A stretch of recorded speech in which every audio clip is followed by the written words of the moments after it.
नमस्कार मित्रांनो, स्वागत आहे तुमचं पुन्हा एका नवीन अशा रोमॅन्टिक लव्ह स्टोरीमध्ये. तर मग चला सुरुवात करूयात आजच्या या भागाला. गाथा, आशू, चला उठा आता, माया रूममध्ये येत बोलली. ताई प्लीज, सकाळी सकाळी नको ना ओरडू, गाथा बोलली. अगं सकाळचे 11 वाजलेत, चला उठा, घरी जायचं ना, माया आणि गाथा आणि आशू यांना जबरदस्ती उठवत बोलली. कोणाच्या घरी, गाथा आळस देत बोलली. बाळा जरा तुझ्या आजूबाजूला नजर टाक, माया बोलली. मग गाथानं अंगाला आळोखे पुळोखे देत सभोवताल पाहिलं आणि तिचे डोळेच मोठे झाले. समजलं ना आपण कुठे आहोत ते, माया बोलली. ओ गॉड, मी विसरलेच होते. मला हे कालचं काही आठवत नाहीये, आशू डोकं गच्च पकडत बोलली. हे लिंबू पाणी प्या, सगळा हँगओव्हर उतरेल, अक्षय आतमध्ये येत बोलला. तू इथे? हो मी इथे. कधी आलात, आशूनं भीत भीत विचारलं. तुमची पार्टी रंगात आली होती ना तेव्हा. मला नव्हतं माहीत तू ड्रिंक करतेस, अक्षय मुद्दाम थोडा गंभीर होत बोलला. छे, मी अजिबात ड्रिंक करत नाही, आशू घाबरून बोलली. मग काल काय दूध पिऊन आली होतीस, तो तिची खेचत बोलला. ते सॉफ्ट ड्रिंक होतं, आशू म्हणाली. सॉफ्ट ड्रिंक आणि इतका नशा, तुम्हाला माहीत तरी आहे का काल तुम्ही काय काय केलं ते. गाथा आणि आशूला रोखून पाहत तो बोलला आणि दोघे घाबरून एकमेकांकडे पाहू लागल्या. पण ती मुलं चांगली होती, आशू अगदी क्यूट फेस करून बोलली आणि अक्षयने डोळे बारीक करून त्याच्याकडे पाहिलं. म्हणजे सज्जन होती हो ना गाथा? मला काहीच आठवत नाही, गाथा म्हणाली.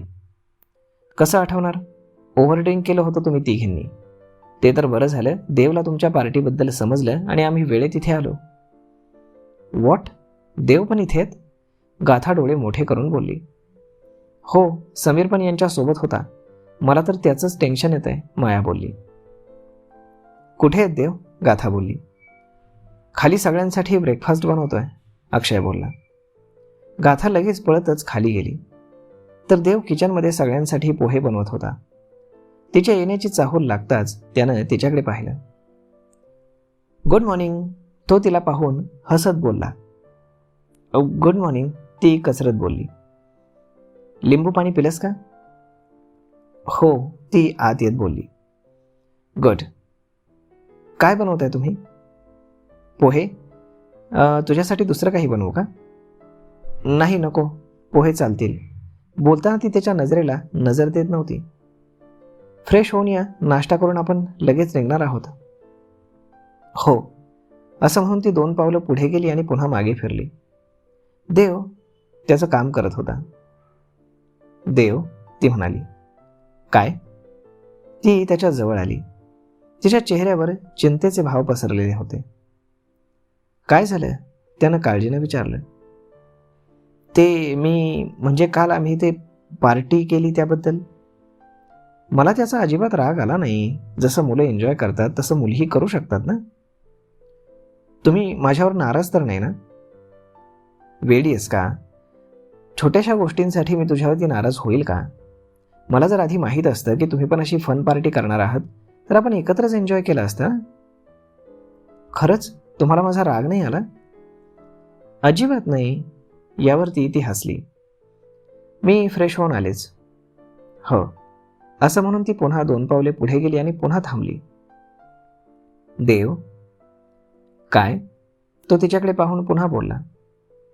मी खरंच काही उलटसुलट बोलले नाही ना, कारण मला काही आठवत नाही. ती घाबरलेल्या चेहऱ्यानं त्याच्याकडे पाहत होती. डोंट वरी, तू काही उलटसुलट बोलली नाहीस, आणि जरी बोलली असतीस ना तरी आय डोंट माइंड. थँक्यू, ती हसत बोलली आणि जाऊ लागली. गाथा, त्यानं तिला आवाज दिला आणि तिनं काय या आविर्भावात त्याच्याकडे पाहिलं. आय लव्ह यू, असं म्हणत त्यानं तिला गच्च मिठी मारली. तिनं काहीच रिप्लाय दिला नाही. दोघेही 2 मिनिटं तसेच उभे होते. देव, मला फ्रेश व्हायचंय. या गो, तो तिच्यापासून दूर होत बोलला. ती हसली आणि फ्रेश व्हायला निघून गेली. देव तिच्याकडे पाहत होता. त्याच्या डोळ्यात पाणी होतं. सगळे घरी परतले. त्या दोघींना त्यांच्या घरी सोडून देव डायरेक्ट हॉस्पिटलमध्ये आला आणि कामामध्ये बिझी झाला. दिस इज नॉट फेअर, तू हॉस्पिटलमध्ये आलास आणि मला सांगितलं सुद्धा नाहीस, शिव त्याच्या केबिनमध्ये येत बोलला. देव त्याच्या एका पेशंटची फाईल चेक करत होता. मी रोज हॉस्पिटलमध्ये येतो, त्यात नवीन काय? असा कसा आहेस रे तू? म्हणजे तुला माहीत आहे मी कशाबद्दल बोलतोय? कशाबद्दल? काल तुम्ही फार्म हाऊसवरती गेला होतात ना? हो. मग काय झालं तिथे? काही नाही. देवचं लक्ष अजूनही फाईलमध्ये होतं. देव, ती फाईल आधी बाजूला ठेव आणि माझ्याकडे पहा. शिवनं फाईल ओढून बंद केली आणि बाजूला ठेवली. शिव, देव म्हणाला. हां, सांग. काय सांगू? तिथे घडलेला सगळा प्रकार. आय नो, भारी सीन पाहायला मिळाले असतील. सांग ना यार. तू पण ना. देव हसला आणि त्यानं घडलेला सगळा प्रकार त्याला सांगितला. बापरे, तिघी फारच आगाऊ आहेत. हो, देव हसत बोलला. बिचारा समीर, असं म्हणत शिव हसू लागला आणि देव हलकसं हसत शांत उभा होता. इकडे संध्याकाळी समीर ऑफिसमधून परत घरी आला. त्याच्या चेहऱ्यावर टेन्शन आणि काळजी होतीच. रूममध्ये येत त्यानं ऑफिसची बॅग सोफ्यावर ठेवली आणि तिथेच डोळे मिटून बसला. माया त्याच्या जवळ आली आणि तिनं त्याचं डोकं चेपायला सुरुवात केली. तिचा स्पर्श जाणवताच तो गालात हसला. सॉरी, ती हळूच बोलली. त्यानं डोळे उघडून तिच्याकडे पाहिलं तर ती अगदी क्यूट फेस करून त्याच्याकडे पाहत होती.